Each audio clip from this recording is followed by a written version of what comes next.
I don't want to get 4 letters. I love the black people. I have Harry Goins, has been my black... Been with you for a long time. Yeah, 20... You want to buy him? No.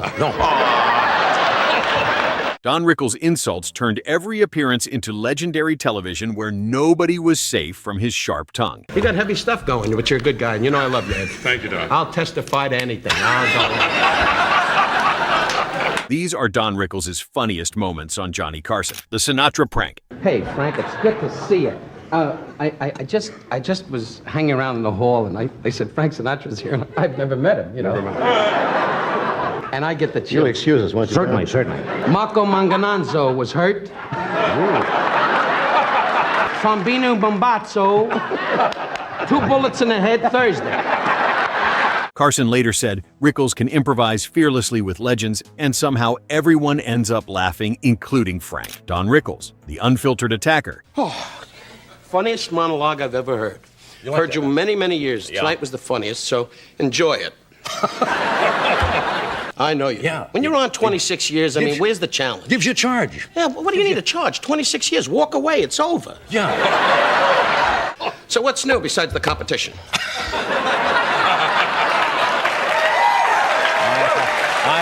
I'll tell you what.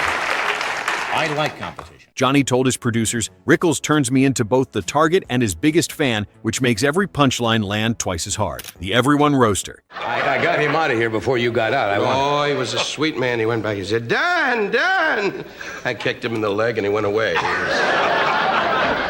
He keeps rotating targets instead of sticking to a single victim, so the pace never slows. We all have responsibilities and family. You got $6 million to sit out the beach and go, another beer, Mary! And he's not even married to Mary. Joanna's the wife. That's right. Yeah. She wasn't at the affair last night. I hear the jewelry tarnished and she couldn't show up.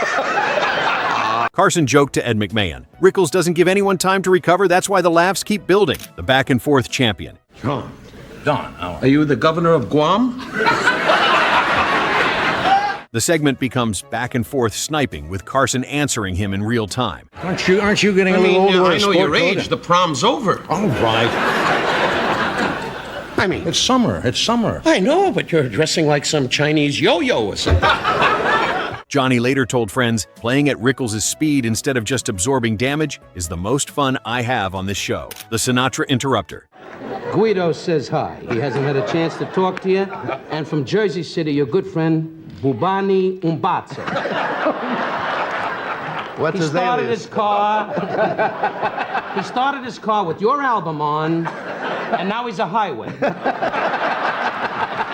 Sinatra performs, and Rickles' surprise walk-on flips the tone from musical showcase to comedy chaos. I worship you and I love you. I really mean this, because since I'm a kid, I used to blow in girls' ears and hear you go, la-da-da-dee, and do it my way. I need a girl so bad. Carson told his staff, only Rickles could crash a Sinatra performance and have Frank love him for it. The Rhinestone Cowboy creator. Larry, Rhinestone Cowboy, it's my favorite.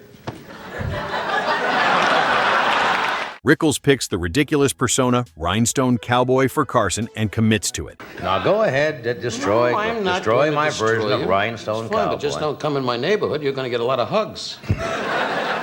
This is a beautiful outfit. Billy Bob Jack coming out of Shoot 9. Ride him, Billy Bob. Johnny reportedly said, Rickles made me wear that character for the whole segment, adding details like he's writing the costume live. Don Rickles, the CPO Sharky confrontation. Carson's cigarette box. Oh, I broke his box. I broke Carson's cigarette box.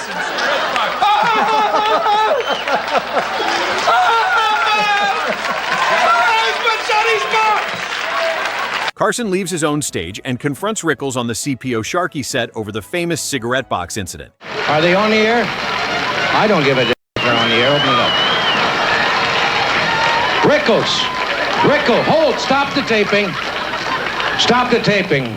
It turns late night into a mini sitcom, with Carson becoming a character hunting down the guy who wronged him. Rickles tries to talk his way out, while Carson keeps escalating like a fed-up friend, not a TV host. I just started the show. I picked my box up off my desk that I've had for 9 years. My box is broken.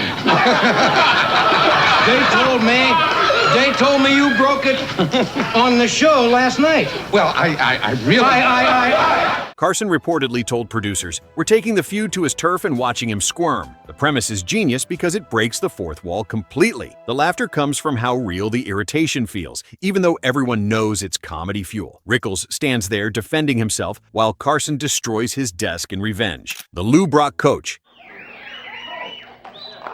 Bless you, birds. Fucking a bird museum. He riffs directly off Lou Brock on September 1st, 1977, treating a superstar like a kid who needs coaching, which is the perfect Rickles power move. But, hey, Lou, isn't it funny staying up late? He roasts an athlete without knowing comedy rules just by acting confident and shameless. Brock's presence raises the stakes because every jab lands harder when it's aimed at someone who isn't a comedian. Let's do one thing at a time. Otherwise, if we get back... Fine, I get the feeling I'm at a clinic and you're my psychiatrist. And I know your problems. Anyway, laugh, Lou. Anyway, Rickles makes the baseball legend his prop for the entire segment. The audience loves watching Rickles tell a Hall of Famer how to play his own sport. Carson sits back and watches the chaos unfold with visible delight. Brock handles it with good humor, proving athletes can survive Rickles too. The December 1972 Destroyer. they did my life, too. I didn't know that. Yes. Ralph Edwards didn't know it either. But it was nice. How do You you are feel, right. Jim? They asked me to be on that show once, and I could not do it because they were doing Are it. you Uncle Sam? No, excuse me. We want you. On December 4th, 1972, the audience reaction felt like, "We can't believe this is allowed." It's the purest version of the act with no safe zones. He makes the room complicit, and people laugh at themselves before he even moves on. He has the nicest parents, but he keeps his personal life quiet. And I know your personal life and continue on.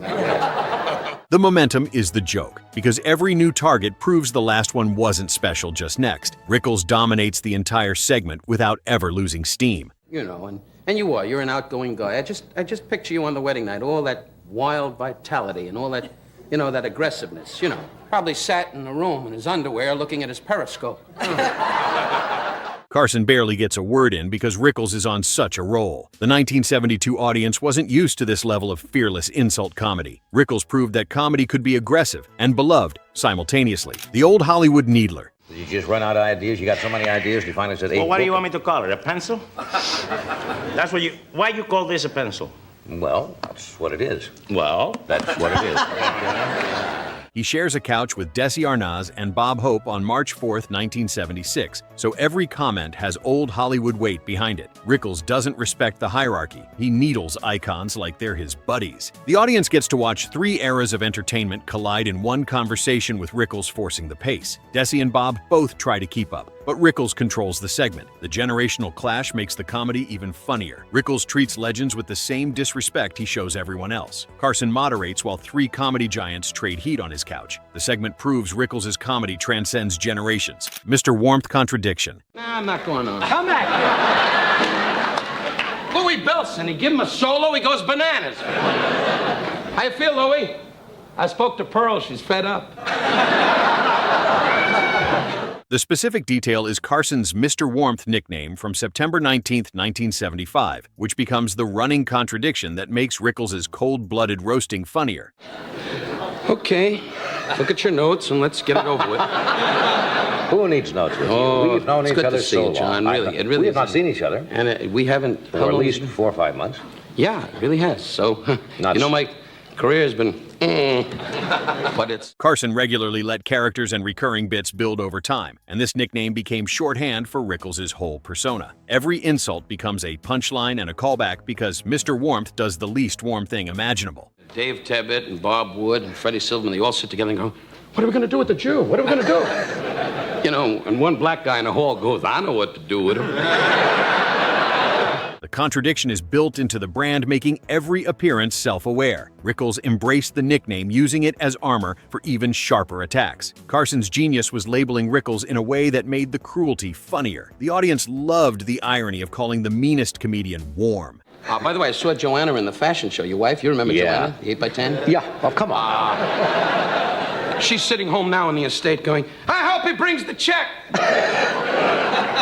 Rickles would reference the nickname himself, acknowledging the joke. The label stuck for decades, becoming part of Rickles' permanent identity. Carson created comedy mythology just by naming the opposite of what Rickles was. The Mr. Warmth bit showed Johnny's skill at building recurring characters. Rickles never escaped the nickname and never wanted to. The contradiction made every Tonight Show appearance feel like a continuing saga. Audiences tuned in specifically to see Mr. Warmth be cold-blooded. The nickname elevated Rickles from guest to Tonight Show institution. Carson's comedic instincts turned a simple joke into a permanent brand. Rickles used the Mr. Warmth persona for the rest of his career. The September 1975 appearance became the origin story for a legendary nickname. Carson proved he could create stars just by giving them the perfect label. Rickles' warmth was his iciness, and everyone understood the joke. The May 1983 Unleashed performer. Hey, I'm not saying that facetiously. I'm not retiring. I'm just stepping down as the host of this show. You're finished. There are other things I want to do.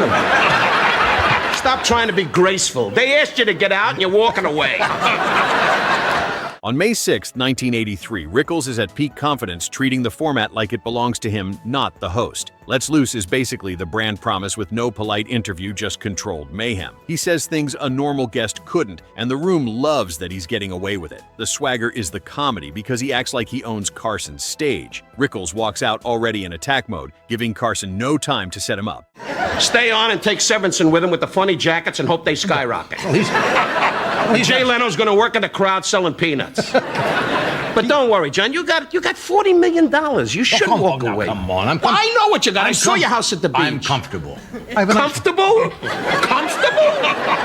The 1983 audience knows exactly what they're getting, and they're there for blood. Carson plays defense trying to redirect while Rickles steamrolls every attempt. The segment proves Rickles' formula never gets old because the execution is always fresh. He finds new targets in the audience, keeping the material spontaneous. Carson laughs harder than anyone because he's watching a masterwork. Rickles insults the band, the crew, and Ed McMahon in rapid succession. The pace is relentless with no breathing room between attacks. Carson tries asking questions, but Rickles ignores them to continue roasting. The May 1983 appearance captures Rickles at his most comfortable. He's done this so many times he can read the room perfectly. Carson knows to just let him run because steering is pointless. The audience participates by laughing at themselves when targeted. Rickles proves that confidence is half the comedy. The segment becomes a showcase for how fearlessness creates laughs. Carson's willingness to lose control makes Rickles even funnier. The chemistry between them is so strong that rules don't matter. Don Destroys Ed McMahon. Throw him out. Right away, a vicious guy. I hope your penguin dies in your tub. Ed McMahon's engagement becomes the excuse for Rickles to do a full roast of Ed's life on the spot. He uses personal good news as comedy, gasoline flipping engagement sweetness into humiliation while Ed can't do anything but smile. I'm off of booze. Oh, really? Yeah. Give him a prize. What do I care? I remember you made up for a lot when you were drinking. The old days used to just lay around the restaurant going, and people said, that's Johnny Carson. The laughter comes from the imbalance because Rickles is the only guy allowed to ruin the celebration and still be beloved. Ed sits there taking punch after punch about his romantic history. Rickles asks why anyone would marry Ed, suggesting desperation or poor judgment. The audience howls because Ed is right there, forced to laugh at his own roasting. Carson eggs Rickles on knowing Ed's embarrassment makes it funnier. Rickles doesn't congratulate Ed, he interrogates the woman's sanity. The engagement announcement turns into a comedy intervention. Ed tries defending himself, but every response gives Rickles more ammunition. Rickles questions Ed's age, his looks, and his career in one brutal run. The segment proves no good news is safe from Rickles' comedy assault. The engagement roast became one of Rickles' most memorable targeted attacks. Rickles proved that any life event could become comedy fuel. The segment demonstrated his unique ability to weaponize anything. The Tonight Show legend. Okay, it's not a Jewish holiday. We can sit. Okay, want to go to the beach? Sure. What a night. God, John, it's so good to see you. Usually you say good evening, but I guess tonight you're a little I was gonna say uptight because you're working with a name. The tribute package from March 5, 1992, near the end of Carson's run, makes every laugh feel like a farewell. Even in a goodbye context, Rickles stays Rickles with no soft landing, just sharp timing. The emotional weight makes the insults hit cleaner because the crowd knows it's love, so they laugh louder. This final appearance carries decades of history, making every joke layered with nostalgia. Rickles and Carson hug before the segment starts, signaling this is different. It's so good, and God bless Ed. I've heard you. so much. Let's hope this sticks. Thank you, Don. Ed, I'm running out of gifts. Thank you, Don. Newhart and I, we keep running over going, does he love her? Does he love her? The audience senses the finality, giving extra energy to every punchline. Rickles doesn't change his approach because consistency is his genius. Carson looks emotional between laughs, knowing this era is ending. The segment balances comedy with genuine affection perfectly. Rickles references their long friendship while still delivering brutal jokes. Carson's reactions are more sentimental than usual. The audience applauds longer, appreciating their witnessing history. Rickles thanks Carson on air, which is rare for him. The tribute format allows clips from previous appearances. The final appearance demonstrates why Rickles was Carson's favorite guest. The laughter mixed with applause shows the audience understanding of what's ending. Rickles became synonymous with Tonight Show excellence. The tribute package proved comedy relationships can last decades. Carson and Rickles created television history through mutual respect and fearless comedy. The 15 moments covered in this video prove Rickles' insults and jokes were ahead of his time and revolutionary when it came to comedy. Which Don Rickles moment made you laugh the hardest? Drop your favorite in the comments and hit subscribe so you never miss classic Tonight Show content. Got a Rickles joke we didn't cover? Let us know below. Don's legacy matters.